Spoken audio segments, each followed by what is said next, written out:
open house di hari Idul Fitri yang dilangsungkan di rumah mantan Presiden Joko Widodo di kawasan Sumber Kota, Surakarta, menjadi sorotan publik. Sebelumnya, Presiden RI Prabowo Subianto gelar open house di Istana Merdeka. Mengapa kegiatan tersebut menjadi sorotan? Pasalnya, dalam pandangan publik kedua tokoh tersebut bagai dua matahari kembar dan kehadiran trio menteri era Jokowi, yakni Luhut Binsar Panjaitan, Pratikno, dan Budi Ari di open house-nya mantan Presiden Jokowi. Kedua kegiatan open house tersebut dihadiri kalangan elit politik. Dari sini dapat dideteksi seberapa kedekatannya dan seberapa loyalnya orang-orang yang ada di Pak Prabowo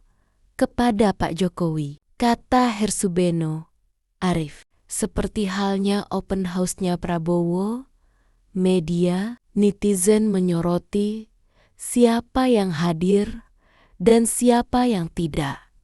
Imbuhnya, lanjutnya, open house-nya di kediaman Jokowi yang paling banyak disoroti kehadiran trio yakni Luhut Binsar Panjaitan, Pratikno, dan Budi Ari.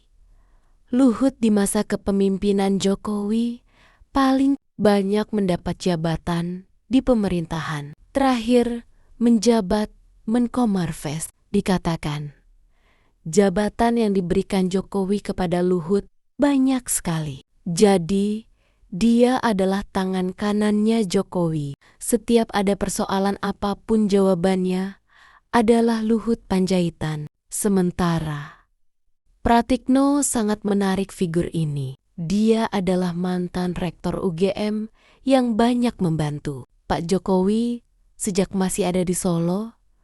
Kemudian dia menjabat sebagai sekretaris negara selama 2 periode di pemerintahan Pak Jokowi. Dan dia sudah menjelma dari seorang akademisi, kemudian menjadi operator politik Pak Jokowi, baik berhubungan dengan para menteri di kabinet maupun DPR dan juga stakeholder lainnya. Bahkan dengan kampus-kampus dan ormas-ormas keagamaan. Banyak sekali Pratikno berperan beber.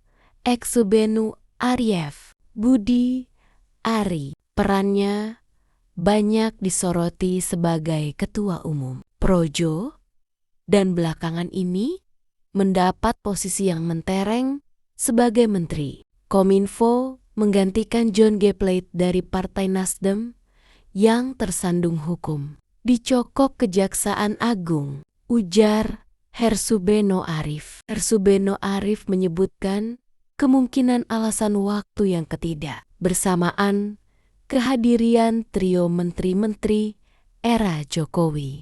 Kehadiran Luhut Panjaitan, Pratikno, dan Budi Ari di open house-nya Jokowi. Kedatangannya dalam waktu tidak secara bersamaan. Mungkin kalau bersamaan terlalu mencolok, mungkin juga masing-masing punya agenda yang akan dibicarakan dengan Pak Jokowi. Terang Hersubeno. Luhut bertemu Jokowi cukup lama, sampai 1,5 jam sementara. Pratikno tidak mengerikan pernyataan yang dikait-kaitkan dengan politik. Sementara Luhut usai bertemu dengan Jokowi bisa diartikan sinyal politik. Sedangkan Budi Ari hadir di hari Lebaran kedua meski dibungkus silaturahmi. Namun sulit untuk tidak disebut momen Lebaran politik sehubungan dengan perannya selama masa pemerintahan Jokowi. Sorotan terhadap penyataan Luhut Binsar Panjaitan yang dianggap pasang badan oleh banyak orang. Kembali ke soal kehadiran Luhut Panjaitan di open house-nya Jokowi. Sinyal politik yang menjadi sorotan jurnalis dan netizen dengan mengeluarkan pernyataan yakni Jokowi tidak pernah melanggar konstitusi. Pernyataan Luhut Panjaitan langsung ngegas sehingga dianggap jurnalis dan netizen Luhut pasang badan. Saya kan pembantu Presiden Jokowi selama 10 tahun. Saya saksi hidup. Saya ulangi lagi. Saya saksi hidup. Dan sebagai tentara, saya tidak melihat ada pelanggaran-pelanggaran secara konstitusi yang dilakukan Presiden Jokowi pada waktu itu. Saya harus katakan ini agak keras sedikit karena menurut saya sudah ada terlalu banyak yang keluar koridor pengamat-pengamat tanpa data yang jelas, membuat keruh, mempersulit pemerintahan Presiden Prabowo. Kita harus memberikan suasana kekompakan di pemerintahan Presiden Prabowo. Kita beri kesempatan beliau untuk mengatur sebagai pemimpin.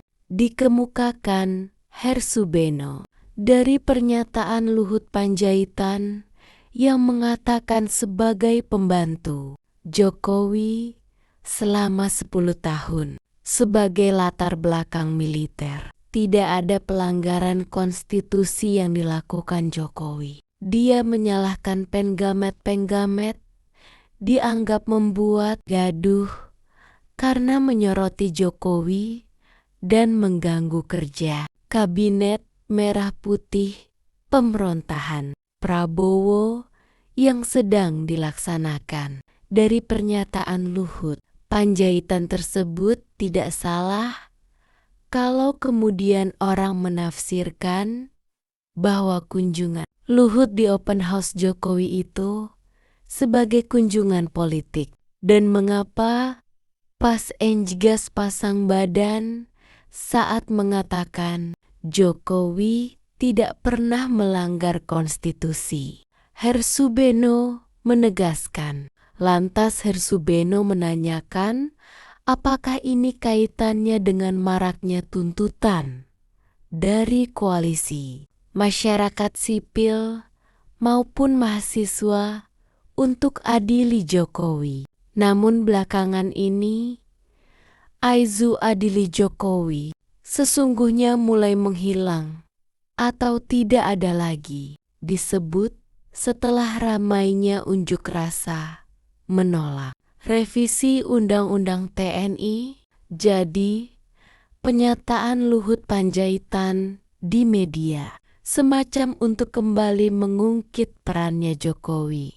Bukan hal mengejutkan kalau Luhut Panjaitan pasang badan dengan menekankan Jokowi tidak pernah melanggar konstitusi. Yang jelas sekarang ini momen pelanggaran konstitusi yang paling nyata itu adalah duduknya Gibran Raka Buming Raka, putra sulungnya. Mantan Presiden Jokowi menjadi wakil presiden karena prosesnya maju mencalonkan sebagai wakil presiden kan itu melanggar konstitusi, yakni dengan merekayasa keputusan di Mahkamah Konstitusi yang pada waktu itu MK dipimpin Anwar Usman, adik iparnya Jokowi, ungkap Hersubeno. Media dan netizen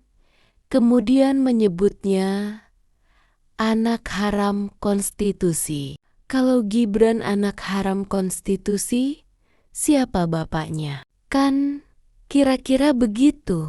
Jawabannya, bapaknya ya Pak Jokowi, yang pada waktu itu Presiden RI. Jelas Hersu, panggilan akrabnya. Dari sini saja, jelas kita bisa tahu kehadiran Luhut membawa pesan politik meskipun dia menyatakan mendiskusikan banyak hal.